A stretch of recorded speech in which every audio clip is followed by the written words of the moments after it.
আসসালামু আলাইকুম, welcome to Arif tutorial. আমরা আমাদের আজকের আলোচনার বিষয় হচ্ছে লা-শাতিলের নীতি সম্পর্কে। লা-শাতিলের নীতি সংজ্ঞা থেকে শুরু করে লা-শাতিলের নীতির উপর তাপের প্রভাব, চাপের প্রভাব, ঘনমাত্রার প্রভাব এবং লা-শাতিলের নীতি শিল্পক্ষেত্রে কী করে আমরা ব্যবহার করে মানে উপযুক্ত উৎপাদ পেতে পারি, অর্থাৎ লাভজনক বিক্রয় ঘটাতে পারি, সেই সব কিছু নিয়ে আমরা আজকে এই বিষয়ে লা-শাতিলের নীতি সম্পর্কে যাবতীয় যা কিছু আছে সব কিছু নিয়ে আলোচনা করবো ইনশাল্লাহ। এই ভিডিওটা এন্ড পর্যন্ত দেখবেন। অন্তত এই লা-শাতিলের নীতিতে আপনাদের যত সমস্যা আছে দেখবেন ভিডিওটা দেখার পরে সব ক্লিয়ার হয়ে যাবে ইনশাল্লাহ। তাহলে আমরা বেশি কথা না বলে এবার শুরু করি। লা-শাতিলের নীতি লা-শাতিলের নীতি হচ্ছে উভমুখী বিক্রিয়ার ক্ষেত্রে উভমুখী বিক্রিয়ার সাম্যাবস্থার ক্ষেত্রে প্রযোজ্য। এটা উভমুখী বিক্রিয়ার সাম্যাবস্থায় যদি তাপ, চাপ, ঘনমাত্রা অর্থাৎ যে কোনো একটা নিয়ামকের বিক্রিয়ার উপর যাদের প্রভাব রয়েছে এদের যদি আমরা পরিবর্তন করি তাহলে বিক্রিয়াটা ডান দিকে যাবে, বাম দিকে যাবে, মানে এই সাম্যাবস্থায় কীরকম পরিস্থিতি পেলে সেটা আছে বোঝায়। এখন আমরা লা-শাতিলের নীতি যদি আমি বলি সেটা হচ্ছে কোনো একটা উভমুখী বিক্রিয়া যেটা হতে পারে, আমি একে সংজ্ঞা বলিনি, তাহলে কোনো উভমুখী বিক্রিয়ার ওপর যে নিয়ামক রয়েছে তাপ, চাপ এবং ঘনমাত্রা এদের কোনো একটা যদি পরিবর্তন করা হয় তাহলে এই নিয়ামক পরিবর্তনের ফলাফল সাম্যাবস্থাটা ডান দিকে অথবা বাম দিকে সরে যায়, এই ফলাফলটা প্রশমন করে। এখন আমরা যদি লা-শাতিলের নীতিটা দেখলাম, এই বিক্রিয়ার উপর যে নিয়ামক রয়েছে তো যাদের উপর বিক্রিয়া নির্ভর করে তার একটা হচ্ছে তাপমাত্রা, একটা হচ্ছে চাপ, আর একটা হচ্ছে ঘনমাত্রা। তাহলে তাপমাত্রা, চাপ আর আছে ঘনমাত্রা, এই তিনটা নিয়ামকের উপর আছে আমাদের বিক্রিয়া নির্ভর করে। আমরা প্রথমে দেখব তাপমাত্রার প্রভাব। রাসায়নিক বিক্রিয়ার যে রয়েছে এর সাম্যাবস্থায় উভমুখী বিক্রিয়ার তাপমাত্রার প্রভাব। তাহলে প্রথমে আমরা দেখব তাপমাত্রার প্রভাব। তাপমাত্রার প্রভাবের ক্ষেত্রে আমরা জানি একটা বিক্রিয়া তাপের উপর ভিত্তি করে দুটো ভাগে ভাগ করা যায়। একটা হচ্ছে তাপ উৎপাদী বিক্রিয়া আর একটা হচ্ছে তাপ হারি। তাপ উৎপাদী আর একটা হচ্ছে তাপ হারি। তাহলে প্রথমে আমরা দেখি তাপ উৎপাদী বিক্রিয়া, তারপর দেখবো তাপ হারি বিক্রিয়া। তাপ উৎপাদী বিক্রিয়ার ক্ষেত্রে একটা তাপ উৎপাদী বিক্রিয়া লিখি আমি, নাইট্রোজেন প্লাস হচ্ছে হাইড্রোজেন, আমরা জানি অ্যামোনিয়া উৎপন্ন হয় NH3 এবং এখানে 92.2 কিলোজুল শক্তি উৎপন্ন হয়। এই যে উভমুখী বিক্রিয়ায় তাপ উৎপাদী বিক্রিয়ার ক্ষেত্রে সম্মুখমুখী বিক্রিয়াটা হয় আছে তাপ উৎপাদী, কিন্তু পশ্চাৎমুখী বিক্রিয়াটা হয় আছে তাপ হারি। কেন হয়? এখানে নাইট্রোজেন আর তিনটে হাইড্রোজেন যখন যুক্ত হচ্ছে সম্মুখমুখী তখন অ্যামোনিয়া গঠন করতেছে। এই অ্যামোনিয়াটার তাপ উৎপাদন করতেছে 92.2 কিলোজুল। এটা হচ্ছে অ্যামোনিয়া এই সম্মুখমুখী বিক্রিয়া। যদি এর পশ্চাৎমুখী বিক্রিয়া হয়, 2 অ্যামোনিয়া এইটে এই 92.2 কিলোজুল যদি বাইরে থেকে তাপ দিচ্ছি এটা দেওয়ার ফলে মানে এই শক্তিটা এই তাপটা শোষণ করে এই পাশ থেকে এই পাশে আসছে, অর্থাৎ N2 প্লাস হাইড্রোজেন গ্যাস উৎপন্ন করতেছে। অর্থাৎ এই বিক্রিয়াটাই বাইরে থেকে তাপের দরকার আছে, বিপরীতমুখী বিক্রিয়া, অর্থাৎ মানে যে তাপটা উৎপন্ন হলো ওটা আবার শোষণ করেও ভাঙতেছে। তাহলে এটা হচ্ছে তাপহারী বিক্রিয়া, আর সামনেটা আছে তাপ উৎপাদী বিক্রিয়া। তাহলে তাপ উৎপাদী বিক্রিয়ার সাম্যাবস্থার ক্ষেত্রে যদি নাইট্রোজেন আর হাইড্রোজেনের সম্মুখমুখী বিক্রিয়া হচ্ছে তাপ উৎপাদী হয়, আর বিপরীতমুখী হচ্ছে পশ্চাৎমুখী বিক্রিয়া হয় আছে তাপ হারি বিক্রিয়া। এই তাপ উৎপাদী বিক্রিয়ার উপর যে এই যদি আবার তাপমাত্রা বৃদ্ধি করি, তাপমাত্রা কমাই, সেই ক্ষেত্রে কি প্রভাব পড়বে সেটা আমরা এখন দেখবো। লা-শাতিলের নীতি থেকে আমরা সেই তাপ উৎপাদী বিক্রিয়া এই বিষয় নিয়ে আলোচনা করব। এখন দেখি এই বিক্রিয়াটার সাম্য ধ্রুবক হচ্ছে কেসি। যদি আমি দেখি এই বিক্রিয়াটার সাম্য ধ্রুবক কেসি, উৎপাদের রয়েছে হচ্ছে NH3, যেহেতু 2 মোল রয়েছে তাহলে এর উপরে পাওয়া যাচ্ছে, আর বিক্রিয়কে রয়েছে N2, এর ঘনমাত্রা হিসাব করলে N2 আছে, H2 রয়েছে, তার সাথে আছে 3 মোল রয়েছে, তাহলে কিউ চলে যাচ্ছে। এই বিক্রিয়ার সাম্যাবস্থায় এর ঘনমাত্রাটা আছে এরকম। এখন এই সাম্য ধ্রুবকের উপর বিজ্ঞানী ভ্যান হফ একটা সূত্র দেয়। সাম্য ধ্রুবকের উপর বিজ্ঞানী ভ্যান হফ একটা সূত্র প্রদান করে। তাহলে ভ্যান হফের সমীকরণটা আমরা দেখি। বিজ্ঞানী ভ্যান হফ একটা সূত্র দেয়, যদি আমরা এই যে বিক্রিয়া রয়েছে প্রথমে আমরা কেপি বের করি, তাহলে কেপি সাম্য ধ্রুবক আমরা জানি কেসি আর কেপি, তাহলে কেপি একই জিনিস, PnH3 তার ঘনমাত্রার এই স্কয়ার হবে বাই আসছে PN2 আর গুণ আসছে PH2 কিউ।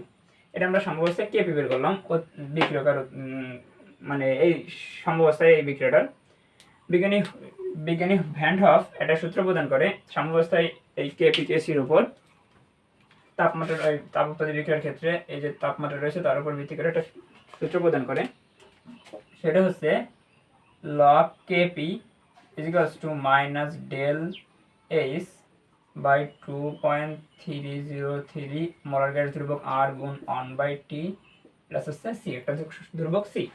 আমরা যে বিক্রিয়াটা লিখছিলাম nitrogen gas plus hydrogen gas এরা উভমুখী বিক্রিয়ায় NH3 গঠন করে, আর এখানে 92.2 কিলোজুল তাপ দিয়েছিলাম, এটা তাপমাত্রা উৎপাদন হয়েছিল। তাহলে এই যে ডেল এইচ এর মানে এই বিক্রিয়া আছে নেগেটিভ, তাহলে del H equal to minus 92.2 kilojoule, মানে এটা তাপ উৎপাদী বিক্রিয়া, তাই দেখাচ্ছি যে এখানে ডেল এইচ এর মান হয়ে যায় নেগেটিভ।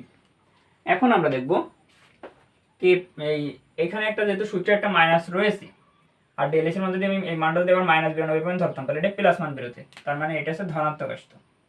এই মানটা যদি তাপ উৎপাদী বিক্রিয়ার ক্ষেত্রে ধনাত্মক আসবে আর তাপহারী বিক্রিয়ার ক্ষেত্রে যেহেতু ডেল এইচ পজিটিভ এটা নেগেটিভ আসবে। তাহলে প্রথমে আমরা তাপ উৎপাদী বিক্রিয়া দেখতেছি সেটাই দেখি। তাহলে তাপ উৎপাদী বিক্রিয়ার ক্ষেত্রে এই যে তাপ উৎপাদী বিক্রিয়া রয়েছে, তাপ উৎপাদী বিক্রিয়ার ক্ষেত্রে এটার মান আছে ধনাত্মক, আমি এই মানটাকে বললাম আমরা m, আর 1/t এটাকে যদি আমি x অক্ষ বরাবর ধরতাম তাহলে x আর সিটাই রাখলাম, আর log kp যদি আমি y অক্ষ বরাবর ধরতাম তাহলে এটা বললাম আমি y, তাহলে এটা হচ্ছে y, এটাকে বললাম আমি m, এটাকে ধরলাম x, আর এটা হচ্ছে c থাকলো। তাহলে এই বিক্রিয়াটাই এই যে কেপি রয়েছে, কেপি আমরা একটু আগে যেটা দেখছিলাম সেটাই এখন যেটা দেখছেন, তাহলে ওটা হচ্ছে কেপি এই বিক্রিয়ার।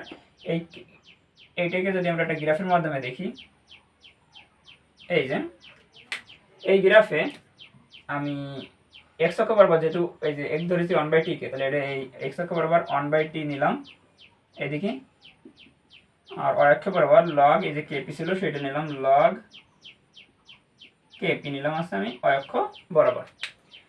যদি নিই তাহলে যেহেতু এটা পজিটিভ মান আসে, যে ঢাল আসে সেই ঢালটা হয় আসছে যেহেতু mx প্লাস c এটা একটা সরল রেখার সমীকরণ, mx প্লাস cx তো একটা সরল রেখার সমীকরণ, কিন্তু এটা মূল বিন্দুগামী না, যেহেতু c রয়েছে তাই রেখা আছে এরকম। তাহলে এরকম যে রেখাটা আছে এটা হচ্ছে আমাদের তাপ উৎপাদী বিক্রিয়ার একটা গ্রাফ।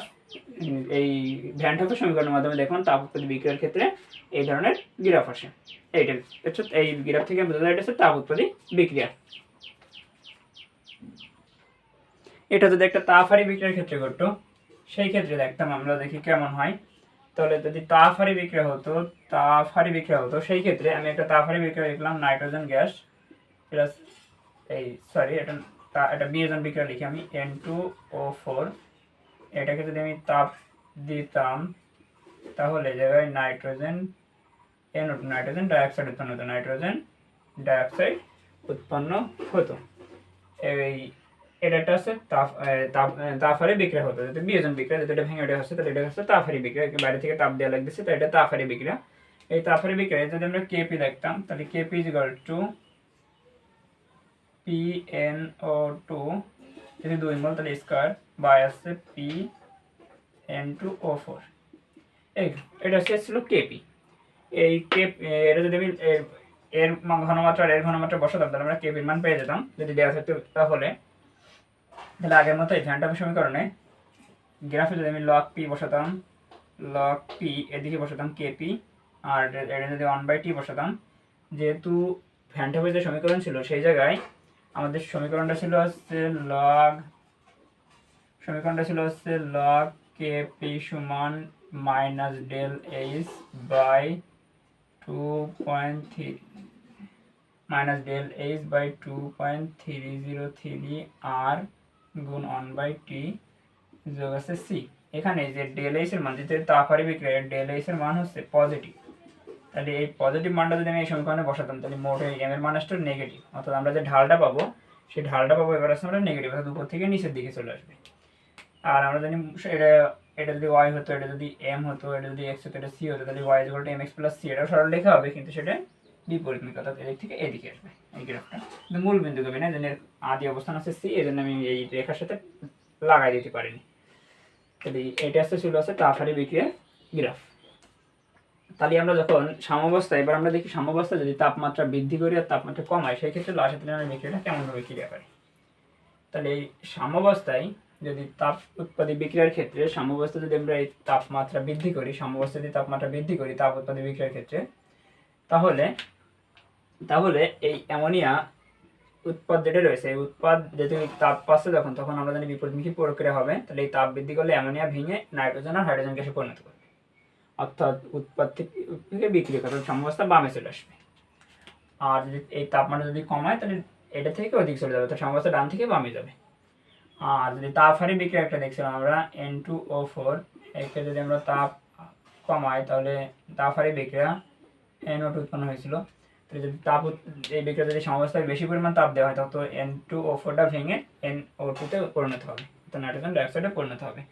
এটা হচ্ছে তাপ হারি বিক্রিয়ার ক্ষেত্রে তাপমাত্রা বৃদ্ধি করলে সাম্যাবস্থা ডান দিকে যাবে, আর যদি তাপমাত্রা কমায় তাহলে সাম্যাবস্থা বাম থেকে ডানে আসবে। এটার ক্ষেত্রেও একই তাপমাত্রা বৃদ্ধি করলে বাম থেকে ডানে আসবে, এটা উল্টো, আর তাপমাত্রা কমালে ডান থেকে বামে যাবে।